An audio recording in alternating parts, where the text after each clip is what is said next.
First question comes from the line of Steve Fisher with UBS. Your line is open. Thanks. Good morning. But just to start Morning, just to start off on the revenue recognition for the first 200 units, just want to clarify. It sounds like we should assume that it's going to be the full upper $300,000 per unit since you're going to be selling the whole truck. And if that's correct, I guess your COGS are just going to include whatever the agreement you have with PACCAR. That's correct. So in the initial vehicles, the first 200, and then even after that, we anticipate that we'll be recognizing revenue for the entire vehicle. As we shared on the call, as we go forward, as we scale volumes, continue to build the relationship with the OEMs, that's when we'll shift into more of a conventional powertrain setup where we'll be selling the components over to the OEM and they'll do the integration. Okay, great. And maybe a little bit early for this, but I guess any sense of the split between what's going to be in the first quarter of 24 versus kind of what's late 23? So we haven't added exact specificity to that yet. So what we've said to the fleets and what we're expecting is we'll start the production late 23, start shipping units in that time frame, and then by the end of Q1 of 24, we'll have all 200 of those initial founder programs trucks returned to fleets, deployed in operations, and those will all be being delivered and based out of that Dallas launch facility that we mentioned. So we haven't given exact color to how many in 23 versus 24, but I would assume that it's heavier weighted in the Q1 than it is in the end of 23 though. Okay, makes sense. And then how should we think about the quarterly cash burn now that you have Carno in there and there's more inflation, but you've obviously been making more progress and getting closer to commercialization. I think you mentioned that it was about $30 million of burn for the core business, and then you had the $15 million for Carno. So, what's the right run rate now we should think about for the next handful of quarters on cash burn? Yeah, hi, this is John. I'll take that question. So as you noted, we're running, I think, just a little bit under $30 million a quarter for the first 3 quarters this year, and it was about 30 in the third quarter, excluding the 15 that we paid to GE. So you got those numbers right. And as you've seen, kind of through 21 and 22, we've slowly started to grow expenses, and cash flow has been very consistent with that. Fourth quarter, again, will look relatively similar. So, there's not going to be any real step changes that we anticipate in operating expenses and therefore cash burn through the core. I will reiterate, as I just mentioned, that on the working capital side, we are about ready to start putting trucks together. So we're going to be buying components, chassis, and batteries, and so forth. And just given the supply chain circumstances, we'll want to pick some of those up early. So we'll probably start to see little bits of impact in the coming quarters. But the core operation, you'll probably just see a very slow increase, and then we'll see some working capital. Okay, and working capital, are we thinking like single-digit millions of dollars initially? Well, it's gonna grow between now and late next year when we start to put the trucks on the market. I don't know exactly. We've just started to put orders in for components, but I think you'll see a little bit here in the fourth quarter, and then it's a number that's just going to grow and it'll add up over time. So it's going to be, tens of millions over the next year or so, single digit tens of millions, somewhere in that range, but it'll be kind of a slow increase, and then we'll start delivering trucks. Okay, very helpful. Thanks very much. Your next question is from the line of Andres Sheppard with Cantor Fitzgerald. Your line is open. Hi, good morning, guys. Thanks for taking our question, and congrats on the quarter. Just a couple of clarifying questions from us. So on slide 9, it looks like it says that we should expect 2023 quarterly revenues from the hybrid system to be in line with Q3 results. So does that mean that we should be modeling roughly $2 million in revenue for next year for the hybrid? Thank you. Hey, Andreas. So I think that makes sense. So what we're saying is we did $500,000 in revenue this quarter, and we're expecting as we go into 23 to the launch of the ERX, it'll be that similar $500,000 per quarter. So I think your assessments are in the right ballpark there. Wonderful. Thanks, Thomas. And then in regards to Opex, so looks like you've lowered your guidance for the year from, let's call it $135 million previously as the midpoint to now $130 million. You know, as I look at the past 3 quarters, you're already pretty close to that annual number. So does that mean that we should expect a lower than usual Opex number in Q4? Thanks. Yeah, I'll take that one. Just as I mentioned, just for clarity, a quarter ago when we projected 130 to 140 million of total Opex for the year. That was before we announced the acquisition of Carno. And so, as I just mentioned in the prepared remarks, that projection is now on the low end, but it does exclude that acquisition accounting entry of writing off the $29 million of R&D. So I just want to clarify that because it's an unusual item that has come up lately.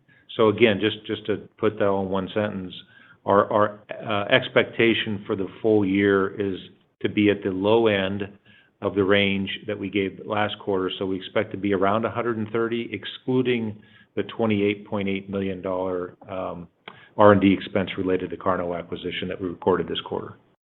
I see. That helps. Thanks for clarifying that. Maybe one last one, if I could. You know, in the past, you've provided updates on the ERX orders and reservations numbers. Looks like at this quarter, obviously, you talked about the Founders Program and having that first 200 orders into production slots. But I'm wondering, are there any changes to the reservations or the number of orders, or what was the thought process, I guess, in not necessarily quantifying it this quarter? Thank you. Thanks, Andreas. And actually, a question that we figured we would get on this call. So, to give a little more color to it, earlier this year we tasked the sales team with go out and fill the first 200 production slots. This was going to be the Founders Program. It's going to be out of that launch facility. It's going to have a service element to it, a white glove service, and so. That was the initiative, is go fill the first 200. In order to expand past that, we wanted to establish what was our pricing going to be. We've just come out with that on this call. And so now we're going to ask the sales team to continue to go grow that backlog.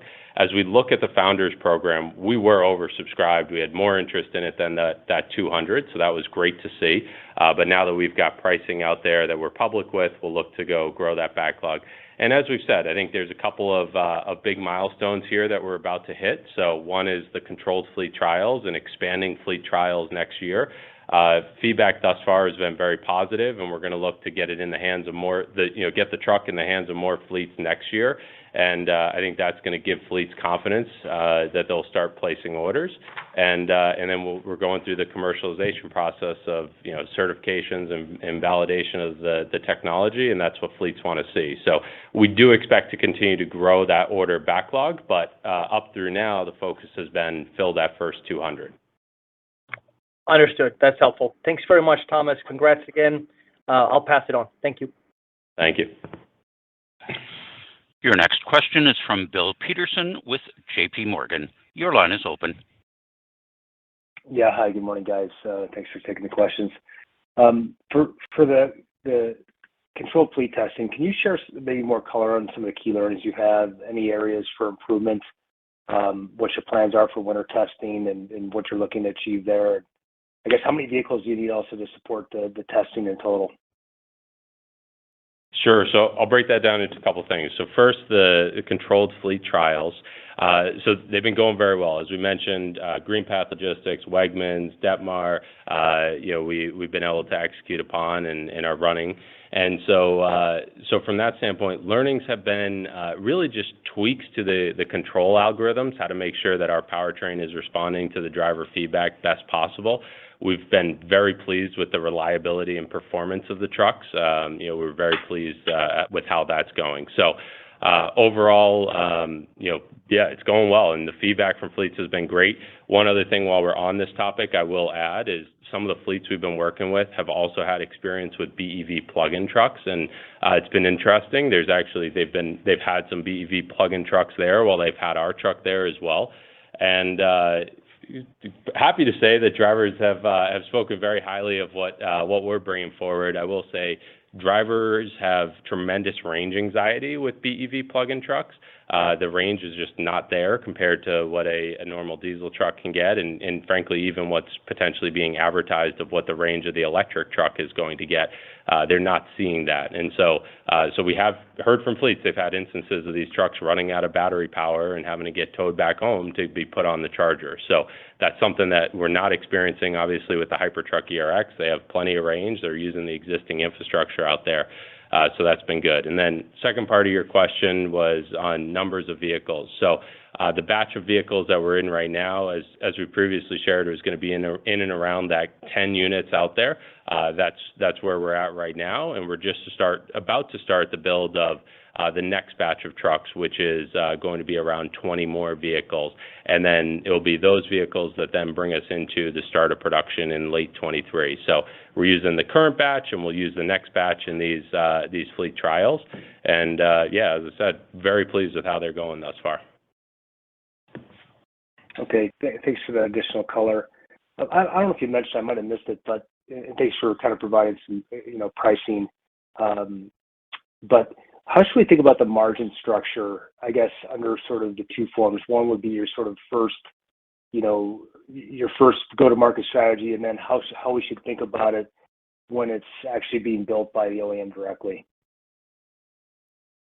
Yeah, I'll take that one. We have some pretty good ideas of what costs are going to look like. We're getting ready to put together the first trucks. There is a little bit of unknowns in the component costs, but we're starting to narrow in on what those numbers are. As you would expect initially, that when putting together a new product, the first costs are going to be higher than what you hope your long range expectations are, because Thomas mentioned we'll be putting together the units, some here and some in mod centers. So we do expect that cost will come down over time as we get efficiencies from volume purchases and eventually on the OEM assembly line. So yeah, we expect to be a little upside down to start off with, to be straight up with it, but certainly have a line of sight to get costs out of it as we grow volumes and we can get some better insights into component pricing and things like that.